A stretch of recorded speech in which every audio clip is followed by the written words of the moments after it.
Assalamualaikum warahmatullahi wabarakatuh. Alhamdulillahirabbil alamin. Assalatu wassalamu ala asrofil anbiya'i wal mursalin wa ala alihi wa sahbihi rasulillahi ajmain.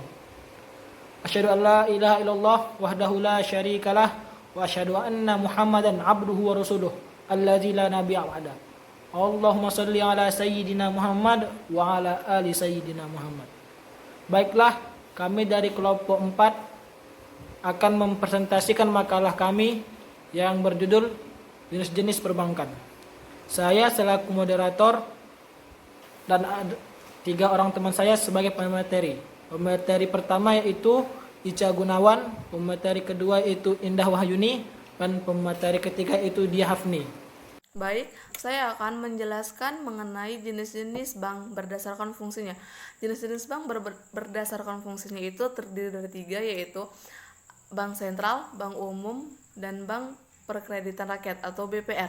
Nah, bank sentral itu ialah bank yang memiliki tugas untuk mengatur pengarahan dana-dana, seperti mengatur peredaran uang, mengatur perkreditan, mengatur perbankan, mengajukan percetakan penambahan mata uang rupiah, menjaga stabilitas uang, dan lain sebagainya. Nah, di Indonesia, bank sentral mempunyai satu tujuan tunggal, yaitu mencapai dan memelihara kestabilan nilai mata uang terhadap barang dan jasa. Nah, yang kedua itu ada bank umum. Bank umum ini menurut Bank Perkreditan Rakyat sesuai dengan Undang-Undang Nomor 10 Tahun 1998 adalah bank yang melakukan kegiatan usaha secara konvensional, dan adapun dalam berdasarkan prinsip syariah yang dalam kegiatan memberikan jasa dalam lalu lintas pembayaran. Nah, bank umum ini menawarkan berbagai produk dan jasa kepada masyarakat dalam memberikan kredit pinjaman kepada masyarakat, jual beli valuta asing, menjual jasa asuransi dan jasa giro, dan lain sebagainya. Nah, yang ketiga itu ada bank perkreditan rakyat atau BPR. BPR itu ialah bank yang melaksanakan usaha secara konvensional atau berdasarkan prinsip syariah tadi itu. Dalam kegiatan BPR tidak memberikan jasa dalam lalu lintas pembayaran. Artinya itu jasa-jasa perbankan yang ditawarkan oleh BPR jauh lebih sempit jika dibandingkan dengan kegiatan atau jasa umum. Nah, kegiatan BPR jauh lebih terbatas dibandingkan dengan kegiatan bank umum. Hal ini karena BPR dilarang menerima simpanan giro seperti kegiatan falas dan perasuransian. Hanya ini yang dapat saya sampaikan. Kurang dan lebihnya saya mohon maaf. Perkenalkan, nama saya Indah Wahyuni. Saya akan melanjutkan materi kedua, yaitu tentang jenis bank berdasarkan kepemilikannya. Kita masuk ke intinya aja. Jenis bank berdasarkan kepemilikannya, yaitu yang pertama ada bank milik pemerintah, yang kedua ada bank swasta nasional, yang ketiga ada bank milik koperasi, dan keempat bank milik campuran, dan yang kelima bank milik asing. Baiklah, lanjut saja kita masuk yang pertama, yaitu bank milik pemerintah. Pada bank ini, baik akte pendirian maupun modalnya dimiliki oleh pemerintah, sehingga seluruh kegiatannya diawasi oleh pemerintah dan seluruh keuntungannya adalah milik pemerintah. Contoh bank milik pemerintah dan pemerintah daerah, yang pertama itu ada Bank Negara Indonesia 46 atau BNI, yang kedua ada Bank Rakyat Indonesia atau BRI, yang ketiga ada Bank Tabungan Negara atau BTN, yang keempat adalah BPD DKI Jakarta, yang kelima adalah BPD Jawa Barat, dan yang keenam lainnya. Yang kedua, bank milik swasta nasional. Pada jenis bank ini, seluruh atau sebagian besar sahamnya dimiliki oleh swasta nasional, dan akte pendiriannya pun didirikan oleh swasta, sehingga keuntungan bank ini dimiliki oleh swasta. Contoh bank swasta nasional itu seperti Bank Muamalat, Bank Sentral Asia, Bank Bumi Putra, Bank Danamon, Bank Lipo, dan bank swasta lainnya. Masuklah kita yang ketiga, itu bank milik koperasi. Pada bank ini saham-sahamnya dimiliki oleh perusahaan yang berbadan hukum koperasi, sehingga keuntungannya itu merupakan keuntungan bagian koperasi tersebut. Contoh bank milik koperasi ini adalah Bank Umum Koperasi Indonesia. Yang keempat itu kita masuk aja langsung ke bank milik asing. Bank jenis ini merupakan cabang dari bank yang ada di luar negeri, baik bank milik swasta asing maupun milik pemerintah asing. Dengan kata lain, bank ini dimiliki oleh pihak luar negeri, sehingga keuntungannya pun milik pihak luar negeri tersebut. Contoh bank milik asing ini adalah, yang pertama itu Deutsche Bank, yang kedua American Express Bank, yang ketiga Bank of Tokyo, dan bank asing lainnya. Masuklah kita yang keempat, itu bank milik campuran. Bank milik campuran ini bank milik pihak asing dan pihak swasta nasional. Itu kepemilikannya sahamnya secara mayoritas dimiliki oleh warga negara Indonesia. Contoh bank campuran ini, yang pertama itu Sumitomo Niaga Bank, yang kedua Bank Sakura Swadharma, yang ketiga Inver Pacific Bank, yang keempat Sanwa Indonesia Bank, dan kelima bank milik campuran lainnya. Di sini saya akan menjelaskan jenis-jenis bank dilihat dari statusnya, yaitu bank devisa dan bank non-devisa. Yang pertama, bank devisa. Bank devisa adalah bank yang dapat melaksanakan transaksi ke luar negeri atau yang berhubungan dengan mata uang asing secara keseluruhan.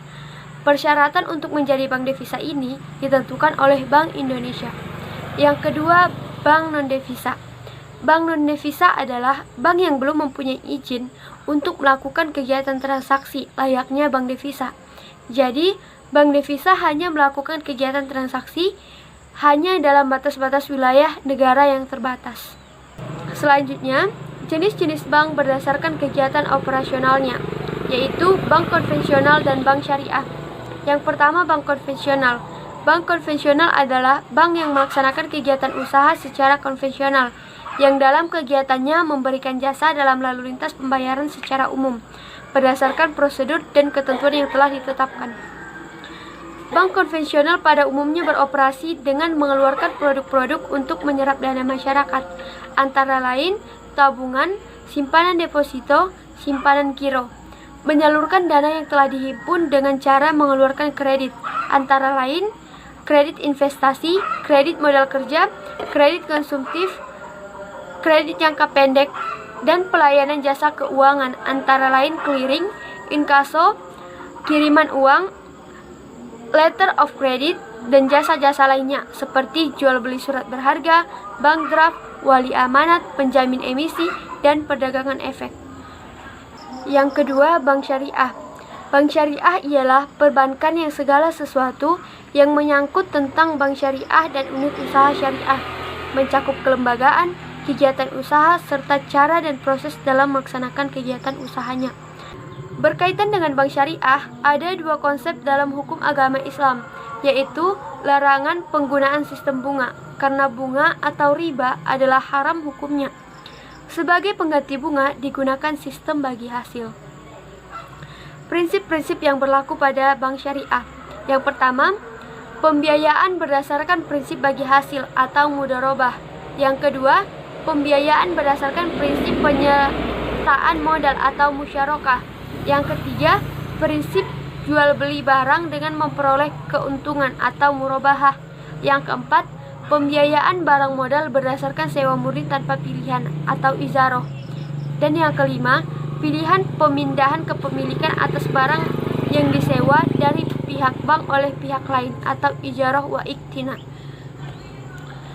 Pada dasarnya, berdasarkan prinsip kerjanya, bank syariah terdiri dari 3 jenis, yaitu bank umum syariah, unit usaha syariah, dan bank pembiayaan rakyat syariah. Yang pertama, bank umum syariah. Bank umum syariah adalah bank syariah yang dalam kegiatan usahanya memberikan jasa lalu lintas pembayaran. Yang kedua, bank pembiayaan rakyat syariah. Bank pembiayaan rakyat syariah adalah bank syariah yang dalam kegiatannya tidak menghimpun dana masyarakat dalam bentuk giro, sehingga tidak dapat menerbitkan cek dan bilet giro. Dan yang ketiga, unit usaha syariah. Unit usaha syariah adalah unit kerja dari kantor pusat bank umum konvensional yang berfungsi sebagai kantor induk dan unit kantor cabang yang melaksanakan kegiatan usaha berdasarkan prinsip syariah. Itu saja yang dapat saya sampaikan. Kurang dan jagalnya saya mohon maaf. Baiklah, saya akan menjelaskan sedikit tentang jenis-jenis bank menurut badan usaha. 1. Bank berbentuk perseroan terbatas.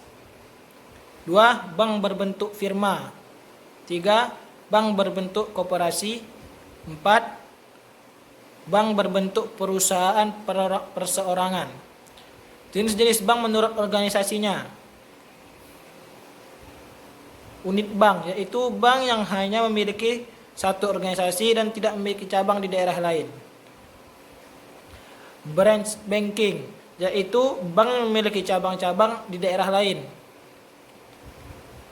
Korespondensi banking, yaitu bank yang dapat melakukan kegiatan pemeriksaan dokumen, ekspor impor, dan kegiatan utamanya di luar negeri.